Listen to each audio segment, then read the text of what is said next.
নমস্কার, আমি মৌমিতা। আমার নতুন একটি ব্লগে তোমাদের সকলকে স্বাগত। আশা করছি তোমরা সবাই ভালো আছো।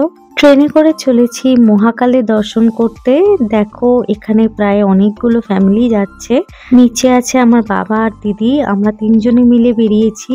হাওড়া থেকে উজ্জয়ন যেতে মোটামুটি 1.5 দিন মতো সময় লাগলো। চলে এসেছি উজ্জয়ন। রাত তখন প্রায় 11টা মতো। আমরা স্টেশনে নেমেছিলাম। এবার যাচ্ছি উজ্জয়ন স্টেশনের যে অটো স্ট্যান্ডটা আছে সেখানে। আমরা হাওড়া ইন্দোর যে ট্রেনটা সেটাই এসেছিলাম, সিপ্রা এক্সপ্রেস। এখানে ম্যাপ পয়েন্টিংটা করা ছিল উজ্জয়নে, সেটা দেখছিলাম। দেন দেখো এখানে উজ্জয়ন জংশন, এটা স্টেশনটা বাইরে থেকে। আর এখানে হচ্ছে পার্কিংটা বা অটো স্ট্যান্ড বা সব রকম গাড়ি এখানে অ্যাভেলেবেল ছিল।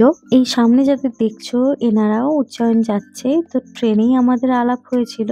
আমরা একসঙ্গেই যাচ্ছি হোটেল খুঁজতে, কারণ আমরা কেউই ঠিক করে আসেনি যে কোন হোটেলে থাকবো।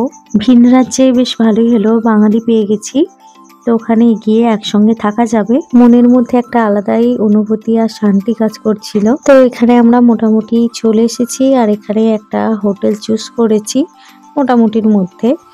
আর এখানে পাশেই একটা এই রেস্টুরেন্টটা ছিল, তো এখানে রাতের ডিনারটা কমপ্লিট করে নেব।